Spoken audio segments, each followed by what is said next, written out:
Hello friends and welcome back to my channel success with Srishti. और आज की video में हम लोग वही रीजनिंग और क्वांट के क्वेश्चंस सॉल्व करेंगे जनरल एप्टीट्यूड टेस्ट के। ठीक है, सो 2023 के हम क्वेश्चन सॉल्व कर रहे हैं और ये है हमारा लास्ट पार्ट। और इस वीडियो में भी हम कुछ क्वेश्चन सॉल्व करेंगे and along with understanding all the basic concepts that are important for this exam. ठीक है, सो लेट्स बिगिन। आगे बढ़ते हैं। Question number I don't know the question number, but yeah, a ladder 25 feet long is leaning against a wall such that it touches 24 feet high window. How far is the foot of the ladder from the wall? Okay, ये फिर से Pythagoras theorem का question आ गया है। अब आप बोलोगे कि यहाँ पर ट्राइंगल्स तो है नहीं, राइट एंगल भी नहीं है, साइड्स भी नहीं है, एंगल भी नहीं है, तो पाइथागोरस थ्योरम कैसे लगाएंगे? Okay, let me tell you. A ladder 25 feet long ladder है। ठीक है, एक ये हमारी लैडर है, कितने मीटर की है? 25 मीटर की, फीट की, सॉरी 25 फीट की। Is leaning against a wall, तो ये हमारा एक वॉल ही होगा। ठीक है, such that it touches 24 feet high window. So ये एक वॉल है। ठीक है, ये हमारी कोई सी वॉल है, यहाँ पर एक विंडो है और वो 24 फीट ऊपर है, किससे? ग्राउंड लेवल से। ठीक है, how far is the foot of the ladder from the wall. So ये वॉल है और लेडर का फुट कहाँ? यहाँ है, तो ये कितना दूर होगा? ठीक है, सो हमको बेसिकली ये डिस्टेंस निकालनी है। सो हमारे पास राइट एंगल ट्राइंगल बन गया। यहाँ पर लेडर कितना है? 25 फीट, ये कितना है? 24, और ये है x। हमको सिर्फ x निकालना है। कैसे निकालना है? ऑब्वियसली पाइथागोरस थ्योरम से। Hypotenuse square equals to base square plus perpendicular square. 25 का स्क्वायर क्या होता है? 625 इक्वल्स टू 24 का स्क्वायर, जो मुझे अभी याद नहीं है, सॉरी। सो 625 24 का स्क्वायर हम निकाल लेते हैं। आई एम अज्यूमिंग कि आपको भी स्क्वायर्स याद नहीं है, वैसे याद होना चाहिए। 4 4 16 4 8 और 9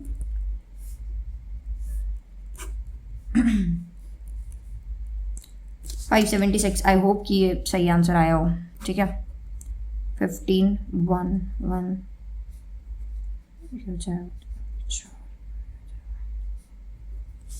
x square equals to 49। X की वैल्यू क्या आ गई? 7। ठीक है, माइनस में भी 7 आएगा, बट ऑब्वियसली हमको पता है कि डिस्टेंस कभी भी माइनस में नहीं होती, तो हम पॉजिटिव का 7 लेंगे। और ये डिस्टेंस कैसे आ गई? हमारे पास 7 फीट आ गई। ठीक है, बहुत ईजी क्वेश्चन है। देखो, इसमें मैथ्स का कोई बड़े बड़े फॉर्मूले लगे नहीं है। इसको सिर्फ हमको इंग्लिश के स्टेटमेंट्स को हिंदी में कन्वर्ट करना है, उसमें अपना थोड़ा सा दिमाग लगाना है, उस प्रॉब्लम को सॉल्व करना है, और बस आंसर आ गया और 5 मार्क्स मिल गए आपको। ठीक है, okay. Moving to the next question. In an AP, the product of the first term and the second term is 120 and the product of the second term and the third term is 168. Find the 10th term of the AP when common difference D is larger than 0. Okay. So अब AP देख लिया। अब AP देख के तो घबरा गए यार, AP का तो कोई फॉर्मूला हमको आता नहीं है। चलो ये क्वेश्चन स्किप कर देते हैं और आगे बढ़ते हैं। गए 5 मार्क्स। यार कैसे स्किप कर रहे हो तुम? देखो, एपी के फॉर्मूले से मैं इस क्वेश्चन को आपको नहीं समझाने वाली हूँ, क्योंकि आई एम अज्यूमिंग कि आपको फॉर्मूला नहीं आता है और अभी बहुत कम दिन बचे हैं कि आपको एपी जीपी ये वो सब कुछ आप पढ़ सको। ठीक है, बट ये बहुत सिंपल क्वेश्चन है, इसमें आप थोड़ा सा दिमाग लगाओगे ना तो ये इजीली सॉल्व हो जाएगा। सो चलो सॉल्व करते हैं। एपी का आपको ये तो पता है ना कि एपी क्या होती है? एक सीरीज होती है। ठीक है, जिसका फर्स्ट टर्म क्या होता है? ए, या फिर कुछ भी हम ले सकते हैं। So A, let suppose A is the first term. ठीक है, फर्स्ट टर्म। एक कॉमन डिफरेंस होता है डी। डी क्या होता है? Common difference. सो जो भी एक सीरीज बनती है, उन सब पूरी सीरीज के बीच में जो भी नंबर है, उन सब के बीच में एक रिलेशनशिप होता है, उसी को एपी बोलते हैं। इफ सपोज 2, 4, 6, 8, 10, ये एपी है। क्यों? क्योंकि इसका फर्स्ट टर्म क्या है? 2, इसको समझो ए मान लिया, और इनमें कॉमन डिफरेंस होना चाहिए। इसका डिफरेंस क्या है? 2, इसका डिफरेंस क्या है? 2, इसका डिफरेंस क्या है? 2, इसका डिफरेंस क्या है? 2। ठीक है, सो ये क्या होता है? Common difference. तो ये एपी हो गया। ठीक है, सो फर्स्ट टर्म ए है, कॉमन डिफरेंस डी है, इसके अलावा हमको और कुछ भी नहीं जानना है। So in an AP the product of the first term and the second term is 120। So first term क्या है? ए। सेकेंड टर्म क्या होगी? सेकेंड टर्म क्या होगी? देखो, ए क्या है यहाँ पर? इस एग्जाम्पल में ए है 2, सेकेंड टर्म क्या है? 4। कैसे आया? जब हमने ए में कॉमन डिफरेंस को प्लस किया तो हमारे पास 4 आ गया। ठीक है, सो यहाँ पर क्या होगा? ए प्लस कॉमन डिफरेंस भी पता नहीं है, सो डी। ये क्या हो गई? Second term. Similarly third term कैसे पता चलेगी, a प्लस 2d। ठीक है, इसी एग्जाम्पल में समझाऊंगी आपको मैं। 2 से 6 पे जाने के लिए आप क्या कर रहे हो, सो यहाँ पर हम क्या कर रहे हैं, 2 प्लस क्या हो रहा है, 2 इंटू कॉमन डिफरेंस क्या है 2, सो 2 प्लस 4 इक्वल्स टू 6, आ गया 6।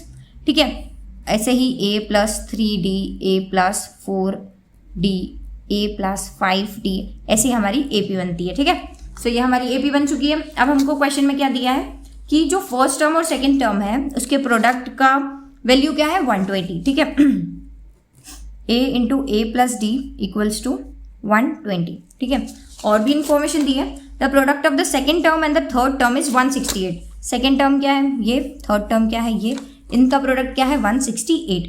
a plus d into a plus 2d equals to 168। देखो कोई भी क्वेश्चन करो ना, बस थोड़ा सा दिमाग लगाओ और जो भी हम निकालते जा रहे हो, गिवन निकालते जा रहे हो वो लिखते जाओ। ठीक है, अगर हमसे बनेगा तो ठीक है, वरना छोड़ देंगे, है ना। सो अब इसको कैसे सॉल्व करें, हमको क्या निकालना है, हमको निकालना है find the 10th term of the AP। 10th term कैसे निकालेंगे, ओके चलो कुछ तो दिमाग लगाते हैं यहाँ पर।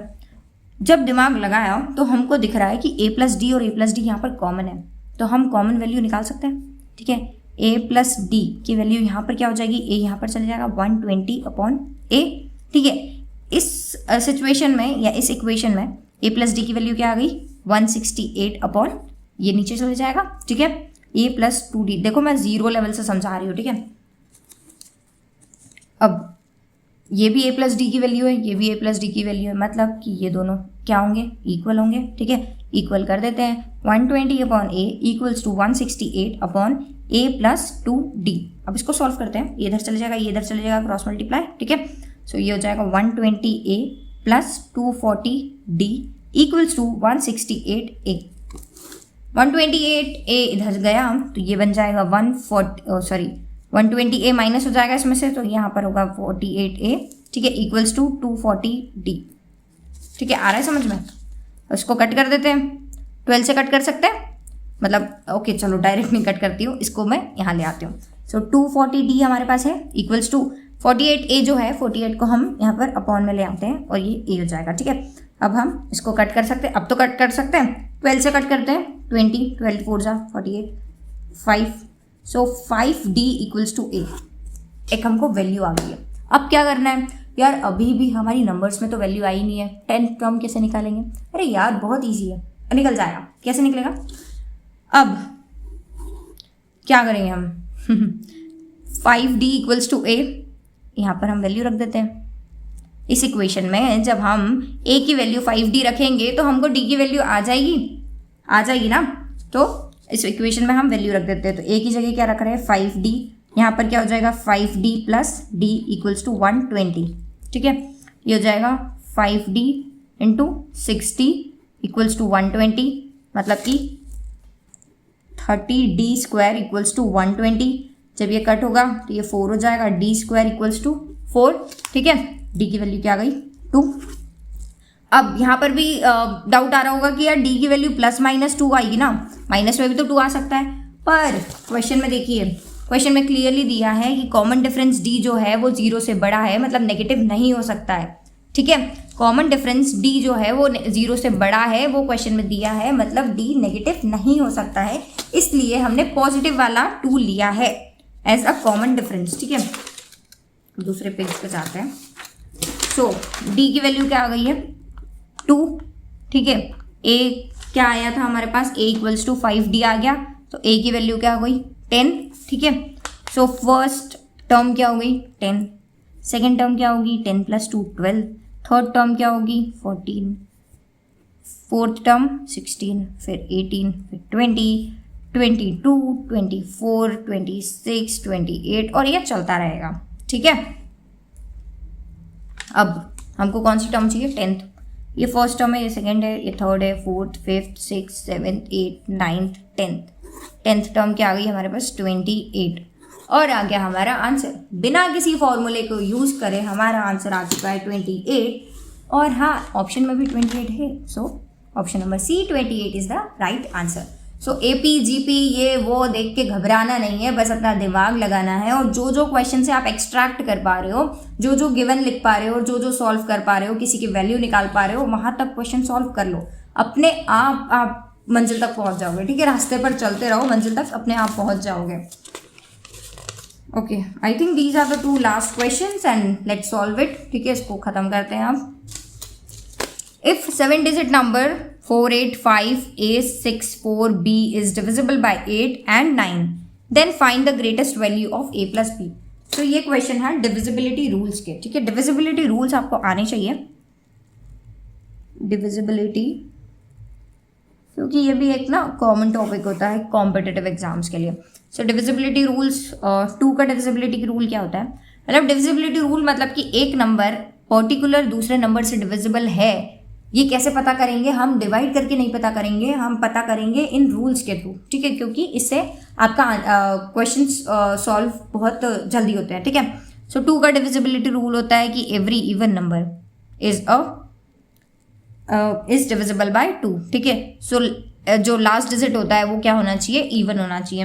3 का डिविजिबिलिटी रूल होता है कि जो भी नंबर है उसका जो भी सम है, ठीक है, उसके डिजिट्स का जो भी सम है वो 3 से डिविजिबल होना चाहिए। ठीक है, तब वो नंबर 3 से डिविजिबल होगा। ऐसे ही सबके डिविजिबिलिटी रूल्स होते हैं। ठीक है, 4 का डिविजिबिलिटी रूल होता है कि लास्ट के जो 2 डिजिट है, सपोज 2 3 4 5 6 2 4, ये एक नंबर है। अब कैसे पता करेंगे कि ये 4 से डिविजिबल है या नहीं? सो हमको यहाँ पर लास्ट के 2 डिजिट देखने हैं, और अगर लास्ट के 2 डिजिट 4 से डिविजिबल है कंप्लीटली, तो ये पूरा नंबर 4 से डिविजिबल हो जाएगा। ठीक है, समझ में आ रहा है? 5 का डिविजिबिलिटी रूल क्या है कि अगर किसी भी नंबर के एंड में या तो 0 या तो 5 है तो वो डिविजिबल बाय 5 है। ठीक है, ये 5 का डिविजिबिलिटी रूल है। 6 का डिविजिबिलिटी रूल है कि अगर कोई नंबर 2 से भी और 3 से भी दोनों से डिविजिबल है तो वो 6 से भी डिविजिबल होगा। ठीक है, तो ये सारे रूल्स हैं। तो 9 यहाँ पर हमको 9 और 8 का पूछा है। सो 9 का डिविजिबिलिटी रूल होता है कि जो भी डिजिट्स का सम होगा, किसी पर्टिकुलर नंबर में डिजिट्स का जो भी सम होगा वो 9 से डिविजिबल होना चाहिए। So the sum should be divisible by 9। अगर वो सम डिविजिबल बाय 9 है तो वो पूरा नंबर 9 से डिविजिबल होगा। ठीक है, 8 का रूल होता है कि जो लास्ट 3 डिजिट्स है, जो भी एक बड़ा सा नंबर है उसके जो भी लास्ट 3 डिजिट्स है, अगर वो 3 डिजिट्स 8 से कंप्लीटली डिविजिबल है तो वो पूरा नंबर 8 से डिविजिबल है। ठीक है, सो ये 2 रूल होगा। अब हम इस नंबर पे जाते हैं। नंबर क्या है? 485A64B। पहले हम 9 से चेक करते हैं। ठीक है, सो क्योंकि इजी हो जाएगा। 9 से चेक करते हैं और हमको क्या बोला है कि greatest value of A and B क्या हो सकती है। सो 9 से करने के लिए क्या करेंगे? सम करेंगे डिजिट्स का। सो 8 + 4 12 + 5 17 17 और ये हो जाएगा 10, तो ये हो जाएगा 27 + A + B। और बोला है कि ये नंबर 9 से कंप्लीटली डिविजिबल है। डिविजिबल है मतलब कि इसका सम भी डिविजिबल होना चाहिए 9 से। ठीक है, तो इस सम की वैल्यू क्या हो सकती है? इस सम की वैल्यू या तो 27 आ सकती है, या तो इस सम की वैल्यू 36 आ सकती है, या तो इस सम की वैल्यू 45 आ सकती है। ठीक है, सो 27 कैसे आएगी? जब यहाँ पर 0 और 0 होगा तो 27 + 0 + 0 27 आ गया। ठीक है, सो यहाँ पर इसके अकॉर्डिंग A + B की वैल्यू क्या आ गई है? 0। हमको पर क्या निकालना है? Greatest value. तो ये वैल्यू होगी? नहीं होगी।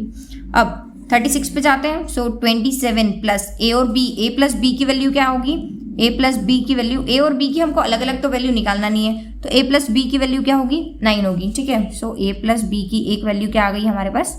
9। अभी बाद में और हमको चेक करना है। ठीक है, अब 27 + A + B = 45। तो A + B की वैल्यू क्या हो जाएगी? यहाँ पर A + B की वैल्यू हो जाएगी 18। A + B = 18। ठीक है, ये 2 हो गए।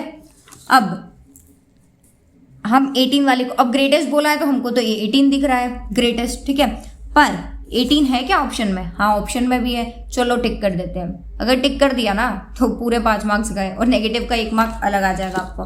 तो A + B को हम चेक करेंगे। अरे यार, उसने क्यों दिया होगा क्वेश्चन में कि ये डिविजिबल बाय 8 भी है, वो भी तो हमको चेक करना पड़ेगा। सो A + B = 18 कब होगा?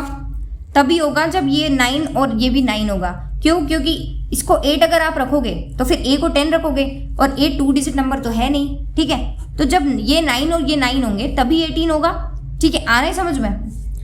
अब b को अगर हमने यहाँ पर 9 रख दिया, अगर b को हमने यहाँ पर 9 रख दिया, इसके अकॉर्डिंग अगर हम a plus B equals to 18 ले रहे हैं और b को हमने 9 रख दिया, तो क्या ये नंबर 8 से डिविजिबल होगा?